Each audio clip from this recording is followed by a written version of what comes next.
24 in review. More than 4,000 households are being relocated to make way for the construction of the Mwache Dam, are set to benefit from a 1.9 billion shillings World Bank funded livelihood restoration program. The program, part of the Resettlement Action Plan, aims to address the social and economic needs of those displaced by the dam construction, including that of acquisition, resettlement, and sustainable livelihood restoration. Our reporter Abdiaziz Hashim interviewed PS for Irrigation Ephantus Kimotho on the progress of the dam, which is set to benefit residents of Kwale County.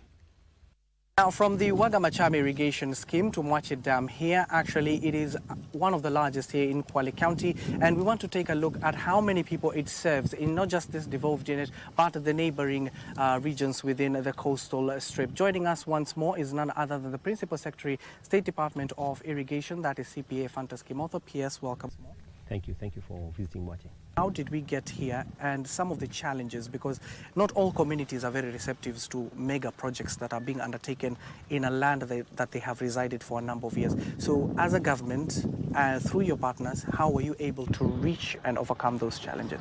We had quite a number of challenges, which actually we've been able to overcome, and that's why you can see this massive progress from 4% to 20%, which what we have currently. One of the challenges we had was land compensation. As I said earlier, you realize this land had not been adjudicated. So the first thing we did, we got them lawyers, succession lawyers, who helped in that. And so they ended up getting titles. After getting titles, we could be able now to do evaluation. So after that, the other challenge was now them being paid.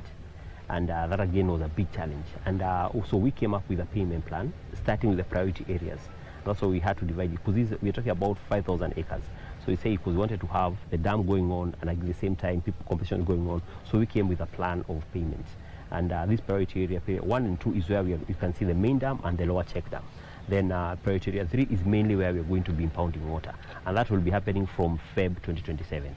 So, but still we have a payment plan whereby we're going to pay them by June next year. So all of it was 4.6 billion. Out of the 4.6, 1.6 has already been paid. Then the balance 3 billion, we just got the final evaluation from NLC like 2 months ago. And also that 3 billion, so far we've already paid 1 billion. So we are remaining with 2 billion. And the 2 billion, we've gotten a confirmation from Treasury of an additional 600, so which again will start paying from January, Feb. Then after that, by March, we have done what we call an adjustment of the finance agreement with World Bank for the 1.4. So again, we are sure you'll also be getting that money again for March, so that by June they're all paid. So we just want to make sure that that will be a seamless flow, because also there's a process that NLC takes before they pay. So that was the first challenge, and that I think now is 100% done. And also the other thing is also communication. We've had a lot of engagement with, we've actually gotten a social specialist, a communication specialist, and also we've engaged them in every step of the way, also showing them the benefits that this dam will bring to them. Like now, for example, in matters of employment, 70% of the people who are working here, as you can see, we have quite a number of people. Today, being a Saturday, that's why there are not many people, but the other check dam and this, we are talking about over 870 people who are employed by this project. And 70% of those people, all of them come from Kwale County. And we've also ensure that every community, we have a community liaison leader. So whenever you're doing recruitment, they are there to ensure these are actually people from Kwale. That's what the other issue that we did. Then also there are some schools which not really affected by the dam, but they might be affected by the dust when the dam is being built. That we have Fulgani and Kunguni, Fulgani Primary School and Kunguni Primary School, and also ECZ. So all those schools now, we've actually, again, in this particular project, we've done, we're going to do new schools. Like Fulgani had 18 classes. Now we're doing a modern school with 30 classes. So again, those are some of the benefits that the community has done. Then again, also, we've actually urged the contractor to establish a CSR system, whereby we'll be giving bursary every January. When the project is ongoing, we'll be giving bursary to the community around here. Again, that again will be that is cutting around Mavumbo and Kasemeni wards, whereby those are the 2 areas that the dam has actually affected. Then even in terms of matters irrigation, in the lower check dam, we've also added another component of solarization, using solar to pump water and use that water for irrigation. So we intend to do 1,000 acres of irrigation in that area. Again, we're also going to do 10 water pumps. This area, again, we have a lot of lagers flowing. So we'll be impounding those lagers. We'll be doing check dams so that we can impound those lagers and help them do agriculture and also do fodder for their livestock. So those are some of the interventions that we've done to make sure the community gets to understand the benefits of this dam. But the bigger benefit of this dam is that it's going to address a major issue in the coastal region in terms of matters water. In Mombasa County, we've been having a huge shortage of water. They only have water sufficiency is up to 25%. So this dam will come and address that gap of 75%, which has always been a big challenge in this county. Per day, we'll be having 186,000 cubic liters every single day. And in Kwale also, we are upgrading one of the Kwale Urban, which before had approximately 1,000, now it will go all the way to 9,000 cubic liters per day. So here we intend to impound 136 million cubic. And that initial target was August 2026. But there were a few delays, because of the strikes which happened some times back, and also when the contractor was trying to get the right quality. As you can see, he has not started the actual concreting. This will be starting sometimes in January, around mid-January. And when the concreting starts, this will not stop. It will go on for a whole 18 months. So we're expecting by July 2025, by July 2026, we should be done with this. So another additional 6 months. So we're talking about Feb 2027 is when we'll start impounding water for this dam. But the lower check dam, it should be done by June next year. Yeah, actually among the 100 dams, there are quite a number of them which are actually progressing well. As I said earlier, yesterday I told you, we advertised 34 of them where we had the full feasibility studies. The other 66 dams, we are currently doing a detailed feasibility study just to make sure that by the time we come to the market, they also are commercially viable. Because most of them we are doing using PPP. Then out of the 34, State Department of Irrigation has 12. And of the 12, this is one of them. And we have also Swemuruni, which is also progressing very well. We have Boso Dam, which His Excellency the President will be launching sometimes early next year. We have Radat Dam, which is also progressing very well under PPP. We have Lowat Dam. We have Gongo Dam. We have Dusi Dam. We have quite a number. And all of them, they are progressing very well. In short, we are looking at like next year might be an year of dams in terms of groundbreaking and handing over some. So I can say that is progressing very well. And that is actually the only way we are going to address the issue of food security.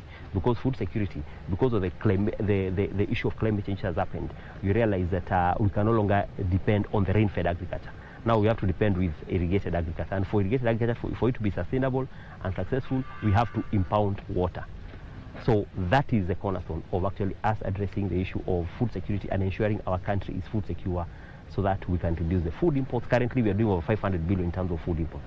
And also to ensure that we also revamp our manufacturing sector, because again, agriculture is a source of the raw materials for our, like cotton. Remember, we used to do a lot of cotton. So those are some of the materials we do. There's a export, need for export, there's for food security, and also for helping us in the manufacturing sector. The lessons that you have just learned and how you have been able to overcome it at the end of the day with the people who are working here, are we likely to see this being used as a blueprint in other areas where people are not that receptive to a mega project like this? We're in Baringo. We are doing a public participation about that dam because, as I said, we have an investor who is ready to come on board. But before we introduce the investor to the community, we went there, we sat down with the community, we showed them the benefits of doing that dam. Of course, they were asking a few questions, the issues of land compensation, which is the first thing we are going to address. The land compensation is normally done by the government. So as we talk, also we engage in Treasury to ensure they give us a budget line for land compensation. Once we are done with that part, we also look at which are the other benefits that the community would like. There are the same issues. They say, okay, the dam is being done, for example, in Mogotio, but the water is going to Baringo South. So how do we benefit as people in Mogotio? So we are looking at ways on the same way we are looking at ways on how probably we can do pumping of water through solar. Because we find the dam is already done in the upstream, but the downstream are the ones who are normally the beneficiaries. So those are some of the issues we'll be looking at. So every time we do such a dam, we'll also be looking at when you have the private part doing the dam, as government and GOK and using the development partners funds, we'll find other ways, introducing other components. The same way here we introduce the livelihood restoration component. Maybe there now what they may want more is more water to go for irrigation using maybe a solarized system and that kind of a thing. Yeah. So we have learned a lot, and we're using these lessons to address the other issues in other counties. Yeah, the first thing is, first of all, we ensured any farmer anywhere who is doing irrigation in their own small way, we are trying to support them we have introducing a program where we'll be supporting them by giving them subsidized solar, so whereby we look at the tax issues around that issue of the solar pumps. So there are a few development partners we are working on around that to support them on the community irrigation schemes, which most of them have had the challenges of performance because of the market. So we also working in a situation where we're getting aggregators. When you get an aggregator, he guides the farmer on what to produce, the farmer gets money, and after that the farmer is also able to pay the operator for him to be able to maintain the infrastructure. Those are some of the things we are doing for the already existing. Then in our public schemes, which we've had a challenge of operation and maintenance, because most of them have been using diesel or electricity for pumping. So to reduce that, we are changing most of them to solarization. We are solarizing most of our public schemes. Like Hola, we're already working on that. Ahero, we're already working on that. And some, we are doing what is called gravity. We are channeling water. We are channeling water to the farm through gravity, which now will reduce the cost of operation. We are doing that in Bura.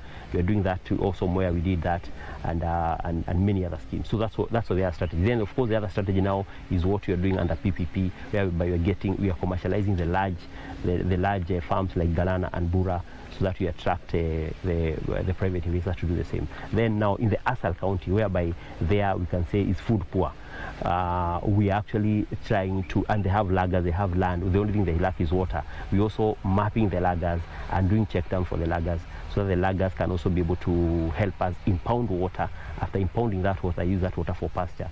So that, because most of them, their livelihood is livestock, and that's why that will also go a long way in also not only addressing the issue of food and pasture, but also resolving the issue of conflicts.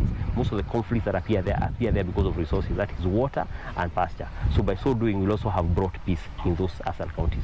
So that's a bigger plan, and for us to do all that, that whole plan encompasses around 1 million acres. For us to do that, we also have to do impounding of water, and that's why we have a big plan of also water storage. Like I talk about this one here, we said we're going to impound another 6 million cubic.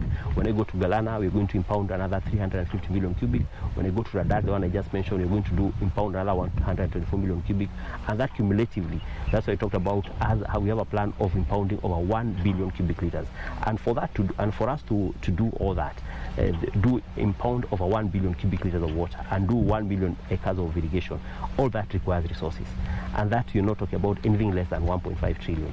1.5 trillion in the current budget we only have 20 billion, for example, per year. So you talk about the next 10 years or the next 8 years, that's around 160. So you see, you're talking about approximately 10%. So the whole 90% we have to look for a way. And one of the easiest ways, one of the innovative ways of doing that is through PPP and through climate funding. And that's why we are the forefront in working with private parties to ensure we resource mobilize through PPP and through climate finance. You've heard it. It's not a matter of if, but when the 100 dams are realized at the end of the day, so that to ensure farmers and residents who are living across or even along these major dams that are being built across the country to not only depend on them for water, which is a very vital resource, but at the end of the day to engage or practice farming. From Mwache Dam, Kwale County, my name is Abdiaziz Hashim. Back to you in studio. Thank you, Abdiaziz. Well,